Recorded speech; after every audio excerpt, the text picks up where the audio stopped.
성도님들, 우리 문화는 겸양을 미덕으로 생각을 하죠. 그래서 자식 자랑 혹은 부인 자랑 하면 팔불출로 여기는 것도 그 때문입니다. 그래서 우리 문화에는요, 다른 사람이 나를 대신해서 칭찬해주는 그런 미덕이 있습니다. 근데 요즘은 세상이 바뀌어버렸습니다. 자기 PR 시대, 또 SNS 시대다 보니까 이 자기 홍보에 열을 올리면서 살아갑니다. 그러다 보니 이 그리스도인들이요, 스스로를 높여야 되냐 아니면 스스로를 낮춰야 되냐 하는 고민이 생기는 것도 사실입니다. 그런 의미에서 오늘 본문에서 바울은 그리스도인들이 자랑해야 할 한계와 범위를 잘 알려주고 있는데요. 우리 1절 말씀 함께 읽겠습니다. 무익하나마 내가 부득불 자랑하노니 주의 환상과 계시를 말하리라. 자, 여기서 바울은 부득불 자기를 자랑한다 라고 말합니다. 그리고는 이 쭉 읽어보면 자신이 받은 환상과 계시를 자기가 받은 것처럼 이야기하지 않고요, 제3자가 받은 것처럼 표현하고 있는데요.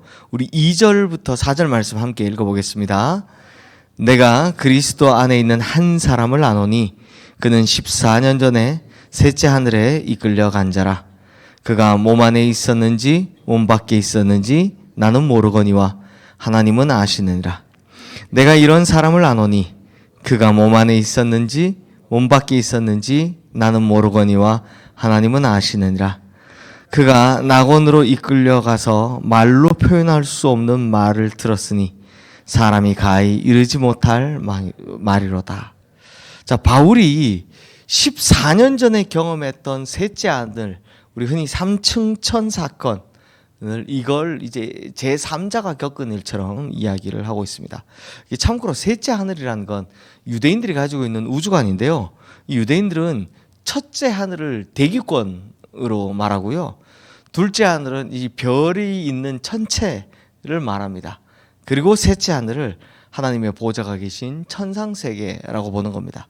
자, 그러면 여기서 바울이 말하는 그 셋째 하늘이라는 건 과학적으로 틀렸느냐? 아니죠.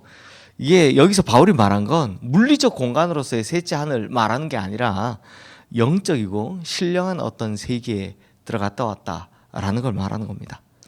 이제 다시 돌아서 바울이 이걸 부득불 자랑한다라고 말한 건 이 고린도 교회에 들어온 유대에서 온 그 이상한 사람들, 거짓 교사들 때문입니다. 우리가 앞서 계속 봤듯이 이 사람들은 아주 유력한 사람들의, 예루살렘에 있는 유력한 사람들의 추천장을 들고 왔습니다. 또한 철학에 능통하고 또 언변에도 굉장히 화려하고 능통한 사람들이었습니다. 그런데 이 사람들이 와가지고는 그냥 바울의 사도성에 대해서 계속 의심하고 무시하고 유혹하는 겁니다. 그러니 고린도교의 성도들 입장에서는 쉽게 미혹당할 수밖에 없었죠. 그래서 바울은 지금까지 말하지 않았던 셋째 하늘의 환상과 경험에 대해서 부득불 자랑을 하는 겁니다. 그런데요, 바울이 정말 자랑하고 싶었던 건 따로 있었습니다. 그가 봤던 환상, 그가 봤던 엄청난 계시 이런 게 아니고요, 바울이 자랑하고 싶었던 건 바로 자기의 약함이었습니다. 바울은 자기의 약함을 자랑하기 위해서 어쩔 수 없이 이 이야기를 해야 되기 때문에 부득불 자랑한다라고 말했던 겁니다. 자, 그러면 이제 5절 말씀 함께 읽어보겠습니다. 내가 이런 사람을 위하여 자랑하겠으나 나를 위하여는 약한 것들 외에 자랑하지 아니하리라. 자, 앞서 봤던 이 셋째 하늘을 본 건 제3자처럼 이야기해버리는 겁니다. 그리고 뭐라고 합니까? 나를 위해서는 약한 것들을 자랑하겠다. 약한 것들을 자랑하겠다라고 하는 겁니다. 자, 그렇다면 바울이 자랑하고 싶었던 약한 건 뭔지 우리 7절 말씀 함께 읽어보겠습니다. 여러 계시를 받은 것이 지극히 크므로 너무 자만하지 않게 하시려고 내 육체의 가시 곧 사탄의 사자를 주셨으니 이는 나를 쳐서 너무 자만하지 않게 하려 하심이라. 자, 이 바울의 육체의 사탄의 사자, 즉 육체의 가시를 자랑하고자 한다라고 하는 겁니다. 왜요? 바울이 받은 환상과 계시가 너무 커서 교만해질까 봐 하나님께서 자신에게 이 육체의 가시를 주셨다라는 겁니다. 성도님들, 사실 바울은 1차, 2차, 3차 선교 여행을 성공적으로 이끈 사람입니다. 사실 바울이 남긴 그 발걸음 또 세워놓은 수많은 교회들은 사실 어떤 사도들보다 위대한 업적이었습니다. 당시뿐만 아니라 지금까지도 그렇습니다. 이것만으로도 이미 바울은 기념비적인 업적을 남겼죠. 사실 자랑하고자 하면 충분히 자랑할 만하지 않습니까? 많은 사람들을 하나님 앞에 돌아오게 했고요. 또 많은 병든 사람들을 고쳐줬습니다. 귀신 들린 사람도 귀신 쫓아내줬고, 심지어 죽은 사람을 살리는 일까지 정말 위대한 일들을 많이 했습니다. 그런데 정작 자신에게는 자기 스스로도 어찌할 수 없었던 이 육체의 가시를 가지고 있었던 겁니다. 그 가시가 무엇인지 성경에 자세히 기록된 게 없어서 정확하게 알 수는 없지만 그 가시 때문에 오랜 세월 고통받았던 건 맞는 것 같습니다. 근데 신기한 건 뭐냐? 바울이 복음을 위하거나 전도를 위하거나 혹은 교회를 위해서 드린 기도는 하나님께서 모두 다 응답해 주셨습니다. 병든 사람을 고치기 위해서 기도한 것도 다 들어주셨습니다. 심지어 죽은 사람을 살리는 기도까지 하나님께 들어주셨습니다. 그런데 뭐가 안 된다? 자기 육체의 가시를 위해서 고통 중에 기도한 건 하나님께서 응답하지 않으시더라는 겁니다. 바울이 얼마나 많이 기도했는지 바울이 이렇게 말을 하는데, 우리 8절 말씀 함께 읽겠습니다. 이것이 내게서 떠나가게 하기 위하여 내가 3번 주께 간구하였더니. 자, 3번 주께 간구했다 그래서 숫자적으로 3번 말하는 게 아니고요. 정말 이 말씀은 자기의 기도가 하늘에 닿을 만큼 오랫동안 간절하게 기도했다라는 말입니다. 그럼에도 불구하고 하나님께서는 바울의 기도를 들어주지 않으셨습니다. 좀 찾지를 않으셨습니다. 그런데 이제 이게 중요하죠. 그렇게까지 기도하다가 바울이 깨닫게 된 하나님의 섭리가 있습니다. 9절 말씀 함께 읽겠습니다. 나에게 이르시기를 내 은혜가 내게 족하도다.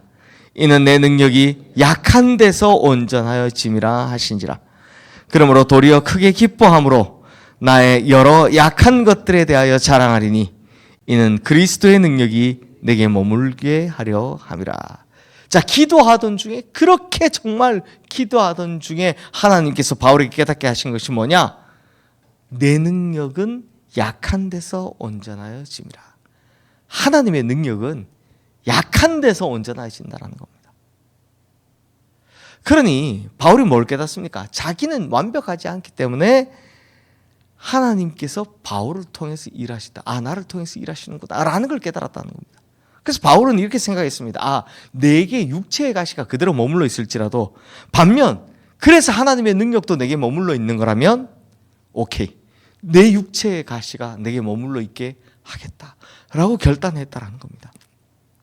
즉 하나님께서 주신 능력과 그 위대한 하나님의 사랑이 내게 머물러 있게 된다면 육체의 가시가, 즉 그 힘듦이 내게 그대로 머물러 있어도 좋다라고 결단한 겁니다. 오히려 그것 때문에 교만해지지 않고 하나님 앞에서 성실하게 있을 수 있다면 그게 더 낫다라고 생각한 거죠. 참 대단하지 않습니까? 우리 같으면 하나님한테 삐져가지고 저 안 할 겁니다라고 할 것 같은데, 아니 남들은 다 고쳐주면서 왜 제 병은 안 고쳐주십니까? 충분히 화낼 만하고 삐질 만하지 않습니까? 근데 바울은 뭐라고 했다고요? 그래요, 하나님의 능력이 그것 때문에 내게 머물러져 있다면 오케이, 저 그거 받아들이겠습니다. 사랑하는 성도님들, 우리가 간절하게 기도해도 응답받지 못하는 게 뭐가 있습니까? 한 가지 혹은 두 가지 혹은 여러 가지 있습니까?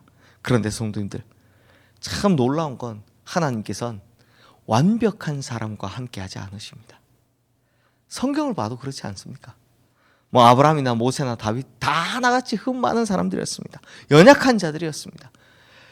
예수님이 제자들도 하나같이 흠 많고 또 결점 많은 사람들이었습니다. 장점이 보이기보단 단점이 더 크게 보이는 사람들이었습니다. 그냥 세상적으로 볼 때는 어떻게 저런 사람들이 하나님의 일을 할 수 있을까 싶습니다.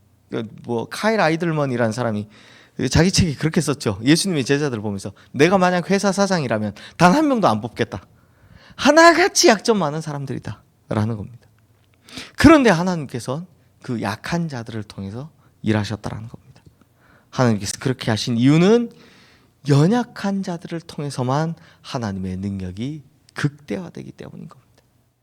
그러므로 성도님들, 오늘 하나님께서 연약한 우리를 통해서 일하시는 것도 이런 하나님의 위대한 섭리가 숨어 있다라는 걸 깨닫고 오히려 나의 연약함에 감사하시기를 주님의 이름으로 축원합니다.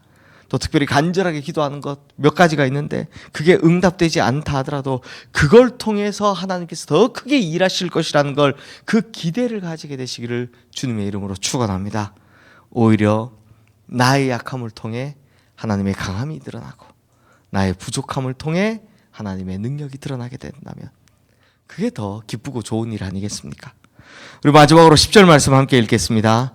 그러므로 내가 그리스도를 위하여 약한 것들과 능욕과 궁핍과 박해와 곤고를 기뻐하노니 이는 내가 약한 그때에 강함이라. 자, 이제 바울이 자기의 약함을 자랑하는 분명한 이유가 확실하게 드러납니다. 자신이 약할 때 하나님의 능력이 드러나서 강하게 되기 때문이다 라는 겁니다. 그러므로 이제 나의 약함을 부끄러워만 하는 것이 아니라 그런 약함을 통해서도 하나님께서 일하시는 강함이, 하나님께서 일하시는 강함이 됨을 깨닫고 오히려 그 약함에 기뻐할 줄 아는 우리 모든 성도님들 되시기를 주님의 이름으로 축원합니다. 이 시간 오늘 주신 말씀 기억하며 우리 함께 기도하겠습니다.